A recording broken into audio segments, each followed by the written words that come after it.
in jihadi organisation.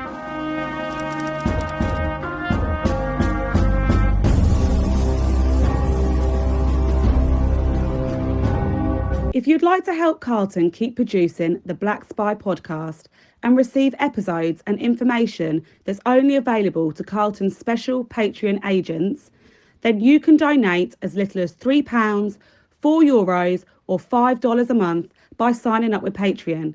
See the Black Spy podcast notes or Google Patreon Black Spy podcast and pledge your monthly amount.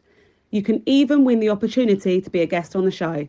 Thanks for listening, and don't forget to subscribe for free. My name is Carlton King, and welcome to the Black Spy podcast, the show that lifts the light and shines it directly into a world that normally is hidden, the world of national security, secret intelligence, and armed governmental personal protection operations. And today, I've got an absolutely fantastic guest, because what we try and do on the show is we try and make the synergies between that secret world and your world of the everyday person. And this is a man who was in that secret world for, I reckon about 35 years of his life. So he is eminently capable of actually explaining how the secret world works. I've got to say, he's also a buddy of mine. We were in the same organisation, which is the Metropolitan Police Special Branch, better known as Scotland Yard's Special Branch. And we've worked together on many occasions. His name is Bob Pugh. Bob, say hello to the listeners. Oh, hi, Carlton. How are you? Very well, thanks. Very well. Bob, can you just start off, because I don't want to waste any of the time we've got. Can you kind of start off where you were born, your upbringing, and then how you actually came into the Metropolitan Police and then into Scotland Yard Special Branch? Yeah, certainly. I was brought up in Snowdonia, North Wales, so I wasn't really a typical, perhaps, recruit to Special Branch. I was from about the age of 5. I was brought up on a sheep farm in quite a remote part of Snowdonia, and my parents were sort of tenant farmers for the National Trust, quite a small farm, and so from the age of 5, I was working on the farm, and I very quickly realised that farming was quite hard work, and it probably didn't make a lot of money either.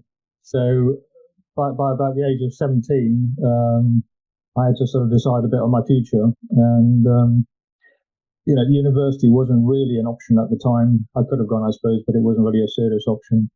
And I'd always had an inkling to join the police, especially London, especially the Met. So I applied, and I was only 17, so I could only get into the Cadets at the time, Met Police Cadets. So I got in and sort of spent 2 years as a cadet until, becoming a fully fledged constable at the age of 19. Did my training up at Hendon like everybody else, and I was posted to N District, and it was King's Cross. And but I think, from early on, even then, I had an interest in Special Branch. I didn't know that much about it, but I was always quite attracted by that sort of slightly more politically motivated crime. So that was always at the back of my mind. And of course, you couldn't apply for any specialist department in the Met until you'd done your 2 years probation. So having got through my probation, I applied for Special Branch, and again, like yourself, went through that sort of recruitment process of exams. Bob, can I ask you a question? Sorry to break in. Could you explain to the listeners what era that was, so what year? And can you explain how also what the exams and things were that you had to do to get into the branch? And thirdly, and probably most importantly, can you explain what you knew about the branch at all? Just a little bit more on that, because people don't understand that. I think that most people knew nothing about it other than the TV program. Yeah, that's very true. I would have joined Special Branch initially in 1974. 1976. I joined the police 74. Did 2 years, so I would have joined Special Branch in 76. Yes, the recruitment process was really, you had to sit an exam, and there were two elements to that. One was a kind of general knowledge type question, and secondly, you had to write an essay, so you never knew what the essay was going to be. And I think the purpose behind it was that Special Branch was always looking for a slightly better, perhaps qualified person, because they knew, there was always going to be a lot of report writing. You wanted somebody who had an interest in current affairs, an interest in what was going on in the world, and perhaps, having done something, was able to compile a good report, because in those days, the report that you did on an incident or whatever could end up on the Home Secretary's desk on a Monday morning, so it had to be of a good sort of standard. But asking your question about what did I know about Special Branch, I mean, not a lot really. I mean, we all had a bit of an idea about it, but Special Branch was quite secretive. It didn't really interact that much with the rest of the Metropolitan Police. I mean, I sort of contacted Special Branch a couple of times and fed in a bit of information, a bit of intel, which I thought might be interesting for them. Never too sure whether it was or not, but I thought, at least I get my name in there, if nothing else. So yes, I mean, it was still a bit of a mystery, but I had a sort of vague idea of what it might involve. So you were a cadet, which meant that under the old system, which basically you were too young to join the service, but they basically wanted to hold guys like you so you didn't do something else. And so they kept you as cadets, and you did various police things whilst studying, I believe. Is that correct? Yeah, that's true. Yes. I mean, in those days, the police service generally was looking to recruit people at a relatively early age and keep them for the rest of the service, so that it would be a whole career. They were hoping for people that would stay for 25 or 30 years and make it a vocation. And that was the whole purpose of it. So by grabbing people when they were sort of 17 or 18, you got them before they went to university perhaps, or before they went into another job. Yes, I mean, it was good for me because, coming from my sort of background, there were not an awful lot of opportunities where I lived in quite a remote place. So two things really. It enabled me just to carry on with my education. So I went on and did some A-levels, etc. And also just gave me an opportunity to get involved in sport and some other activities, and sort of stuff I would never have done otherwise. I mean, I was never big into football or rugby, but I suddenly, when I joined the Cadets, I suddenly took up judo and amateur wrestling and hockey, oddly enough. That was something I'd never ever played in my life, and became a hockey player. So can you explain that you lived in there? That's because people kind of don't understand that. Yeah, you live. I mean, it was based at Hendon. I mean, at that time there was a big training complex there. There was the main training field for recruits, but also the other half was cadet training. And there was, that was quite a big structure at the time. Obviously, the cadet sort of structure has changed now dramatically. They're just volunteers. But at that time, I mean, there was, big intakes every year. And I would think cadets formed probably about 20-25% of recruits. So when I went to training school, recruit school, I would think probably, a quarter of the class were actually ex-cadets. Right. Incredible. And how long was the recruit school for you? The training establishment? I think it was something like about 4 months. I think it was about 22 weeks, something like that. Right. I think it was longer than it is currently, I believe. Yeah. As was mine some years later, 10 years or so later. Also, could you explain how it was that you actually saw Special Branch to actually even apply for it? How did that process work? Can you explain that? Well, how did you actually apply for Special Branch? So you've done your 2 years as a probationary officer, and then you wish to apply for Special Branch. Well, explain to the viewers how that actually worked, because you couldn't just walk into it. How did you become? No, I think at the time it would sort of come out in sort of notices. At that time the Met Police used to issue these notices and general orders, etc. every now and again, every month or whatever it was, and it would tell you what opportunities were available. So perhaps once or twice a year, Special Branch would say, yes, we're now recruiting for constables to Special Branch.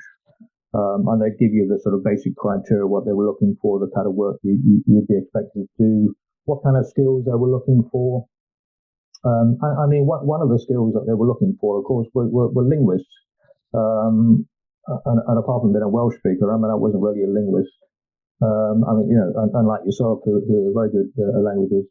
So that was one of the things that they were looking for. But there were many other things as well. So I think there were probably once or twice a year they would recruit. They would recruit into Special Branch. So that's how I would have put my application in. And are you aware about how many people applied at the time when you applied? I don't recall, to be honest. I don't know. I would guess maybe 20 or 30. I don't think they get sort of huge amounts of applicants. It wasn't something that would appeal to everybody. I think, if you were somebody who was more interested in general crime fighting and arresting people, sort of day-to-day policing, you probably wouldn't apply for Special Branch because it was very, very different. Because it's, as you know, it was purely intelligence-based, intelligence gathering. So it's not something that would have perhaps appealed to everybody in the organisation. That's interesting, Bob, because in my time, when I applied in 86, I joined in 84, and like you, with 2 years I applied, there was about 1,000 and I think when I asked the guy who did it, and you'll know the guy who did it, there's about 1,200 people who applied. So actually, that surprised me. Yeah. Well, maybe I was wrong. Within the service. Yeah. But what happens is you don't see that. 1,005 actually. 1,005, 1,006. Well, that's a lot. Yeah. You don't see that number because the vast majority of them actually get weeded out at superintendent level. Because I think your superintendent has to give you the opportunity via your inspector. But the branch gets the application, so they know you have applied. One of the lads at the time who was in the training office explained it to me. So they weed a lot of people out there. And then they invited, I think it was in my time, about 700 to actually sit the examinations at Hendon in the actual examination hall. Yeah. Can you remember how many were at your time in the examination hall? I don't. To be honest, I don't think it will be that many. I don't recall it being that many. So it was about 700 in my time, and then they chopped those down, and in the end they took 10 of us. Now, I think one of the reasons why it may have been different, and I don't know, I'm guessing, is because number one, the TV series have been popular, I guess, at one stage. And the other thing might be that the IRA was taking a very clear perspective that people had understood. And, there'd been programs that said the Special Branch deal with that type of thing. And I guess a lot of people thought that's maybe the way to go. I don't know. It's interesting to hear from you that it seemed a lower number. You being in the middle of the initial IRA. Yeah, I mean, maybe that was my perception at the time. I might be wrong about that. Maybe there were a lot more applications than I anticipated. Maybe those are the sort of final numbers that you see at the interviews or whatever. Yeah. So at the interview stage, I would imagine it probably was down to, It's about 30. It's about 30, correct. Absolutely. Yeah. It's 1 in 3 chance at the interview level, the final interview. Because it's, again, with mine, it was a 5-stage process. There's obviously inspector, superintendent, if you're in general police station, up to the branch, fill out then the application form where some were lost then because of whatever reason. Then there was the examination section, first examination at Hendon, where on ours it was 100 questions, like you just said, but it was really about politics with a little p, so everything was orientated around that. Yes, exactly. And then you had some political questions. Then you had the papers you had to write. We had 2. I can remember mine. One was on, the Irish problem. Should Northern Ireland be part of the Republic? Right. What do you think? And then there was another paper that basically outlined an African state that had a lot of problems, and you were writing on behalf of the Foreign Office how this, you'd been sent out there supposedly, how this African state should deal with the problems, and it had problems at the airport, problems of terrorism, problems of counterinsurgency, etc., etc. And you had to write a paper about that. Basically, what Special Branch work was looking at. Yeah, in fact, you just reminded me that I think one of the, apart from the writing an essay, the other part was you read a document about whatever subject it was, something sort of topical. And then you had to write a précis on it. So you had to write a fairly short précis, just taking in all the salient points from that report. Yeah. So it was just to show that you could actually, put those sort of ideas and concepts across in a sort of a precise format. Absolutely. And then the final sort of bit on ours, and I'm guessing it's the same with yours, was that you then basically, I did knock it down to about 30. You basically went to the yard and you sat in front of senior SB officers. Indeed, I think ours was a commander and two others. Because then there was a DAC at the time, Deputy Assistant Commissioner for people who don't know. And you sat in front of them, and then they asked you questions face to face on what was happening at the day. A lot was in mine, South Africa, Angola, what was happening in, obviously, Ireland, which is always a major factor in branch work. And then, so that's the fourth bit, and then the fifth bit was the vetting to be positively vetted to the highest standard, where you, of course, lost people again. And then they took the 10 of us. So was it the same process for you, Bob? I think pretty much so. I mean, I don't recall every sort of stage, to be honest, but yes, I mean, as you say, the vetting, I mean, everybody had to be vetting at some stage. I mean, I think that process was done, I think that was after you joined, wasn't it? I don't think it was done beforehand, from what I recall. No, the on ours was beforehand, because what they did is they had how should I put it?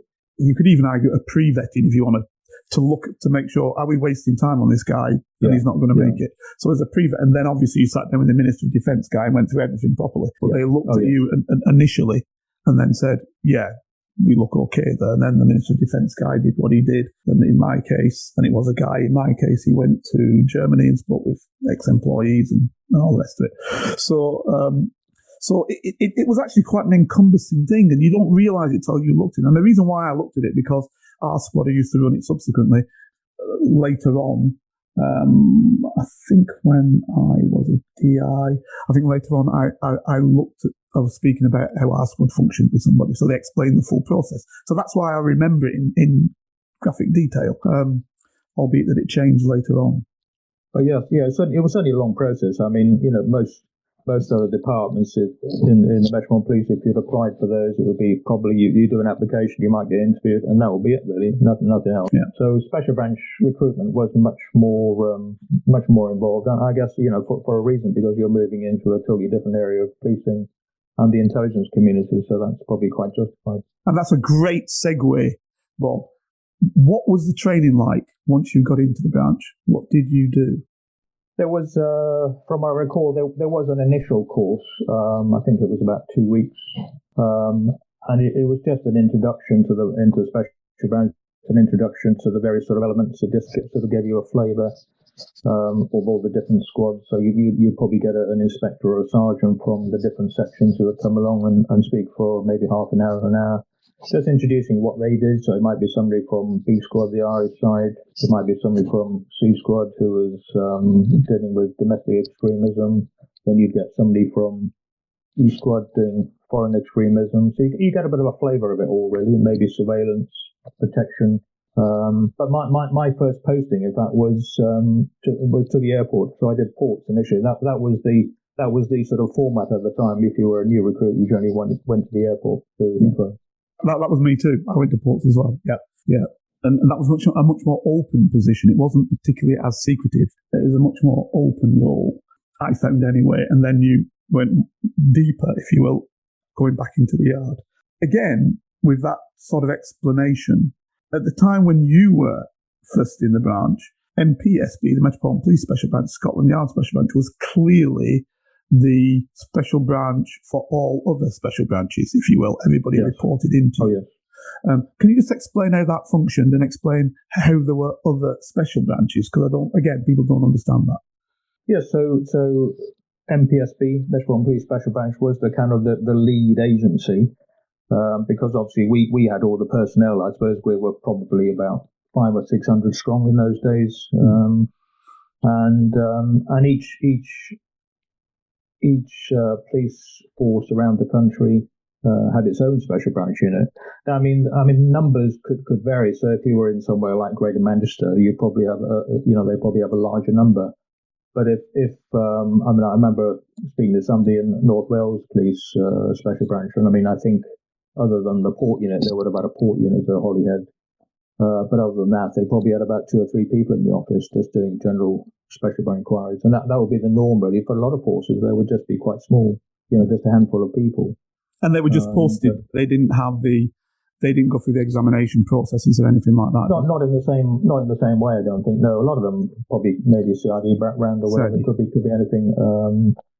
But it was very useful for us, of course. If you wanted an inquiry done in a different sort of force area, a different part of the country, then you always automatically went to your special branch contact in that force, because we talk the same language really. Then they know exactly what we're about, and it was a system that worked quite well. Now, in terms of that, in your later life, you had a lot to do with various areas, which basically put you nationally working through the United Kingdom, definitely through Great Britain, in terms of special branch work. When you first joined, when you say you had your 2 weeks training or 3 weeks training, whatever it might be, and I can remember it's similar. So we went to the security service, MI5, and we learnt what they did. And then you learnt what special branch did and how that differed. Can you tell me what was said there? Because people need to understand the differences between the two organisations, because they kind of get them mixed up. Yes, there was sort of input from security service in those times. I don't remember that much about it. I also went across to security service a couple of times. One of my roles was agent handling when I was on the foreign extremism on E Squad. So I did one course at security service, which was basically agent handling, which they were very good at, obviously. Mm-hmm. There's a difference. It's difficult to describe it sometimes. Yeah, but there's a different sort of emphasis. Certainly in the early days when I first joined, security service was extremely secretive. It didn't exist. It didn't exist officially. Barely. No. You weren't. You knew about it, but you were encouraged. You didn't even speak about it. You didn't even refer to them as security service. But of course, over the years, that did change. They did become a lot more open, and now, of course, we know who is the Director General of Security Service and SIS. So the whole sort of setup now is much more open. It doesn't mean that they're giving away secrets, but everybody knows about those organisations now. They know a little bit about the structure, and they know a lot more about what their actual role in life is. But it's certainly in the early days. Most people didn't know very much about them at all. Even other police officers would have known very little. And I would say initially my contact with security service was probably quite minimal in the early days. But as time went on, then there was a lot more sort of joint working, a lot more contact, a lot more exchange of intelligence and information. So like everything, it sort of changes over time. You see, that's interesting, and that's why I wanted to ask you that, because in my time, basically from the 10-year difference, from the beginning, there was a lot of joint working. And obviously there were sections of the branch which were housed in the security service, where certain special branch officers were seconded to them. So it was always different. And I just wondered when that came about and how that kind of functioned. Clearly, the Cold War meant that in the beginning, I was on E Squad a lot, which is, as you've explained, is the external extremism, external terrorism, external espionage. With that, it was totally connected with the security service. Was that your position also on? Yeah, I would say when I was on, I'm trying to think where the dates were now, probably in the perhaps late 70s, early 80s, when I was on C Squad, for example, which is the more domestic extremism. A lot of our inquiries then were on behalf of security service, and there was still this sort of slight Cold War mentality in those days, and there was a little bit of an obsession, I suppose. Maybe that's too strong a word, but an obsession about subversives, and like Communist Party Britain, etc., and some of the other sort of extremist groups were in existence. So we would get a lot of inquiries in those days from security service to identify certain individuals who were thought to be subversives. And that was quite a large part of our work in those days. But you wouldn't really have much contact. You rarely have any contact with the desk officer who sent it. Right. The desk officer for that particular area, perhaps they were looking at Communist Party group and would send over an inquiry to try to identify a certain individual who had come to notice. So I'd pick that up and, we'd do our sort of comprehensive report on that. And then it would just be sent back again. So you'd rarely have any contact with that desk officer. But I noticed by, later, a few years later, perhaps in the 90s, when I was on the foreign extremism, I was on the Middle East desk as an intelligence officer, desk officer. At the time, I was dealing primarily Iranians, Lebanese, etc. And so I was having a lot more contact then with my opposite number at security service, the desk officer there, who was dealing with the same sort of areas. So by that time, things have moved on. We speak to each other. Sometimes I'd go across to the office or whatever and have a chat with them and have a discussion. And that made it a lot easier, to be honest. The fact you could pick up the phone and speak to somebody.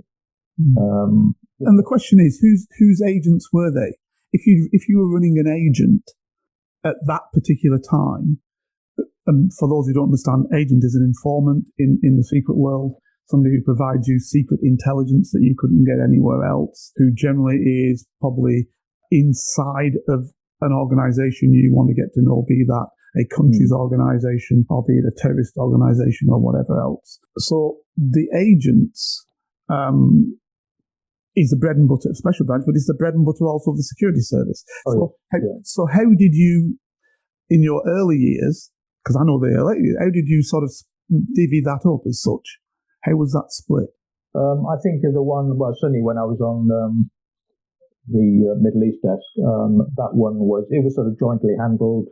Okay. Although I think the security service were the primary agency. Okay. Only because I think they were paying the money. Yeah. And they were actually funding it. And I think that one of the differences between perhaps police and security service can always look quite long term.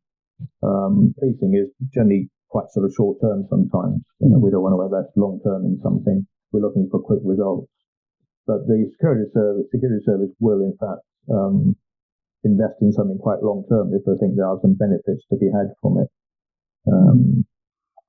They will invest in something if that's the only lead they have into a particular area, then they will invest quite heavily in it and keep it going until they think, well, it's run its course now. We're not going to get in anymore, and so they'll knock it on the head. But of course, that runs also for the branch, or did run for the branch when you were talking about Irish matters. Because that was our baby. It was the Special Branch's role, not the Security Services role. Initially, yes. Because you worked B Squad, didn't you? Most of my Irish experience was through surveillance, actually, rather than B Squad itself. Okay. Yeah. So you should explain the width and breadth of the Metropolitan Police Special Branch so people can understand when you're talking about surveillance. Can you explain to the people what the width and breadth of Metropolitan Police Special Branch was? Scotland Yard Special Branch. What, in terms of the actual role? Because you're now talking about surveillance. So, and I know that you were at one stage the boss of surveillance. So, can you explain what you were looking at in its general elements because of what the branch was looking at? Yes, surveillance would always reflect, what the priorities of Special Branch were as a whole. The surveillance team itself didn't decide what operations we were running. We would be tasked by those different elements of Special Branch. So it may be that the Irish branch B Squad tasks us to look at a particular individual, or it might be somebody from domestic extremism wants to target maybe somebody from extreme right wing, or it could be from E Squad foreign extremism. But certainly the period when I was on surveillance in the 90s, I would say probably 75% of our taskings came from the Irish side, from B Squad. Okay. Because, that was the most current thing at the time. Yeah. And I mean, some of those operations also were sort of nationally based because of our national responsibilities at that time. And then the rest of the stuff is we could be looking at animal rights extremists. We could be looking at some extreme right wing. We still had some elements of international terrorism, albeit not on the same level it is now. But there will still be individuals of interest that we would get involved in. Could you explain, Bob, the breadth of that? Because you said the surveillance team. Well, you don't really mean the team. You mean effectively teams. The units, yes. I mean, there are within the unit there were several teams. I mean, and over the years it got bigger. And certainly during the most of the Irish campaigns, there was more and more demand, and we kept sort of adding more teams. So how many in the end, when you were in charge, how many were there in the end? How many teams? And what were the numbers of the teams? There were, towards the end, I think we had sort of 4 full-time teams. And there would be, numbers would probably be in the region of about 15 per team. So, if for a big operation, I mean, you'd have all your teams out. Yeah. So you could actually throw quite a lot of it. But also, security service had and still have their own surveillance teams, so they deploy their own teams on targets as well. So sometimes we could be working together, joint working. But one of the because of the nature of the target, when we were talking about Irish Republican terrorism, the targets in that sort of area, then obviously there's always that possibility that your target could be armed. And if that was the case, then it would normally be the Metropolitan Police Special Branch surveillance unit that would be deployed rather than security service. Because you were armed and the security service Because we were armed, yeah. So very often, I mean, security service could be, they might sort of start off an operation, and as it develops and maybe there's intelligence to suggest that something's about to happen or they need more executive action, then that's the time when you put in the special branch surveillance team. Yeah. And again, number one, you had firearms authorities, which clearly the security service didn't have. And yes. You also had executive powers of arrest and the likes, which the security service didn't have. So, exactly. So effectively, I mean, I got on very well with the deputy under director of the security service at one stage. He said, "Don't tell anybody, but we can't function without you." Right? No, see, that was always their fear, that they couldn't function without the special branch. Now, the special branch has been disbanded, so now you've got another police body which does some of the special branch work, SO15, Counter-Terrorism Command. But what people don't understand, and if you could explain, is that actually any executive action is really down to the police. It's not the security service. No, that's correct. Yeah, because if the security service are conducting an operation, if something's about to happen, if they think, oh, it's all going to kick off now, they're not in a position to make arrests. They would have to just call upon the police. They would not, and they wouldn't compromise themselves anyway. Yeah. Whereas with operations that we've been involved in, and there were many that I was involved in personally, and if it was an armed operation, I'd always be with the team anyway as the team manager. I'd always be with the team for any armed operation. Yeah. There comes a time, you might spend days or weeks following your target around London or any part of the country for that matter, and something happens. Things are moving very quickly. We're operating to the operations room that will be open at Scotland Yard. There will be a senior investigating officer there who's taking in all the information, the intelligence that the surveillance team is feeding in. And essentially we're working to the SIO. The SIOs decide what the priorities are. Yeah. And sometimes you get it's very common to get a situation you're following one target, and target maybe goes into a pub somewhere or a coffee shop. Another person joins that target. They exchange maybe a bag or something like that, so a package. They have a quick chat and then they split. But you don't know who the second person is. So the priority then is to say, well, the SIO may have to decide, well, who is the priority now? They've exchanged a bag or a package. Do you want us to stick with the original target, or do we go with this unknown target? Mm-hmm. And that's a difficult decision. And sometimes you have to split the team. You say, no, we want both. So you split the team, which makes it more difficult than when you split the team, you've got fewer resources. So that's quite a sort of a common dilemma you have to sort of face. And it could be multiple targets. You start off with one, you end up with multiple targets. But there's also that point where it could be the SIO doesn't really know what they're about to do. We don't have sufficient intelligence to know whether are they about to put a bomb down somewhere, are they about to go and do an assassination or whatever. You have to decide: are you willing to let this operation run? Are you willing to let this surveillance operation run, or do we take executive action now? And it's a difficult choice because you might go in now and actually there's no evidence, you've got nothing. Mm-hmm. But on the other hand, if you get it wrong, if you let it run and for some reason you lose your target, and they go off and they put a bomb down somewhere, then that will be seen as a total failure. Yep. So sometimes you just have to err on the side of caution, or the SIO to say, well, we've let it run far enough now. Let's make an executive decision, or we'll just go in now. And sometimes you might have an arrest team who are tagging along as well behind you, so which is good.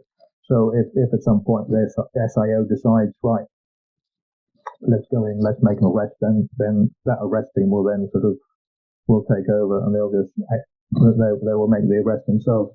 But there's other times where we don't have an arrest team, so the surveillance team itself has to deploy and make that arrest, and that's happened several times as well.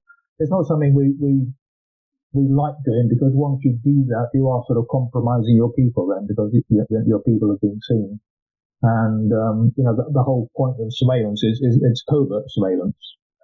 There's no point having overt surveillance, because if people know they're being followed, they're not going to do anything anyway. So you've got to rely on covert surveillance the whole time, and you never want to compromise you don't want to compromise your team members, you don't want to compromise your vehicles. You want to remain totally covert, and you want the situation where your targets don't know or even suspect that they're being followed. And to be truthful, special branch officers, regardless of role, be it surveillance or desk officer, and you've explained a desk officer is somebody who basically looks at a particular area. For example, let's say I was on the Libyan desk, or I was on South African desk, or whatever, or Chinese desk. So desk officers are people who are become experts in a particular area, understand the area, work through the area. And what you don't want is for those people really ever to go into a court. Indeed, in my time in the branch, that's basically all my career. I never went into a court. Yeah. Because SP officers were away from that. So very few do. Yeah. Quite a few surveillance officers have actually, because they've actually been behind the targets when they've done something, so they've had the evidence. Cool. Yeah. So they've had to stand up with the Old Bailey and give evidence. But that's inevitable. Yeah. And the other area where that was the case was on extreme right, because in my time there was this hiatus of the security service having no interest in it, and the branch taking interest in it because of it affecting the Queen's peace, i.e. undermining and putting fizzes and structures in the middle of the United Kingdom society, which causes the society in general big problems. So the extreme right was a target, but very few bodies wanted to look at it, so the branch looked at it. But of course, when it did that, and then there were arrests that were done, and generally the branch didn't do that, but on these occasions did, they took it to court, which obviously opened branch officers to that. And the other area which I recall, and I know you know about very well as well, is in terms of espionage. So you've got the security service whose role it is to look at espionage, and the branch's role it is to uphold the Queen's peace, and obviously to uphold the laws, and espionage is an offence, and therefore when it comes to executive action of espionage, and the branch did that a lot. But again, it used up our people, and that said, though, a lot of these espionage cases were in camera, so you didn't have to see the SB officers who they were. So they were hidden. So that was okay for the branch. I remember being on a couple of those espionage jobs in my early time within the branch when the Cold War was still on. So, I mean, this is how the branch was kind of different. So, as I said, you were in charge of surveillance as a DI running it. You also did a lot of time on protection, and you've been on countless protection teams. Can you sort of give the viewers a flavour of protection and why that should be part of Special Branch? Yes, I've done probably probably three stints now on protection throughout my career. I mean, certainly in the initial postings, I was doing it as a Special Branch officer, but as you know, after about 2008, the protection function was essentially moved to a dedicated department called SO1 at the time. So it's changed sort of slightly.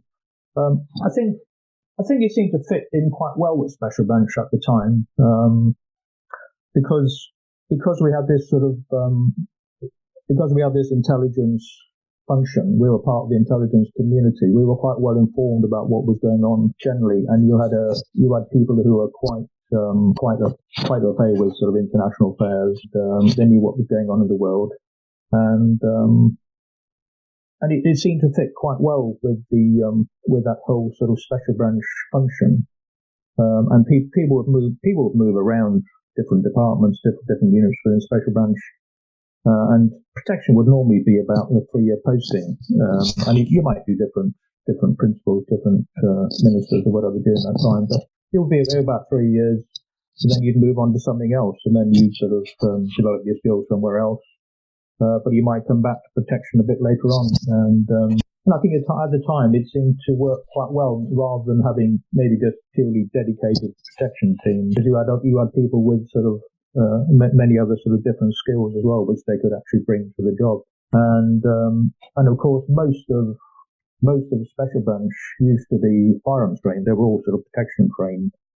So even if they were doing maybe a desk job, maybe they were doing domestic extremism or whatever, they will probably still keep up their firearm skills. So that if you had a big event, general elections, or you got like a big G8 meeting, G20, whatever, those sort of things, then you always had a lot of trained people who you could bring in to aid for protection, just to bolster numbers for that sort of short period. That was part one of my sit down with my good friend and buddy Bob Pugh, and if you're listening next week, we will have part 2, in which we go into much more depth on the area of personal protection and our recollections in that area. See you then, guys. If you'd like to help Carlton keep producing the Black Spy podcast and receive episodes and information that's only available to Carlton's special Patreon agents, then you can donate as little as £3, €4 or $5 a month by signing up with Patreon. See the Black Spy podcast notes or Google Patreon Black Spy podcast and pledge your monthly amount. You can even win the opportunity to be a guest on the show. Thanks for listening, and don't forget to subscribe for free. Here is a working class spy telling his stories, the secrets, the lives of spies. Feel free to message Carlton King on all socials and give this show 5 stars on Apple iTunes and subscribe so you never miss a single episode. For your ears only. I was a member of Her Majesty's Secret Intelligence Service.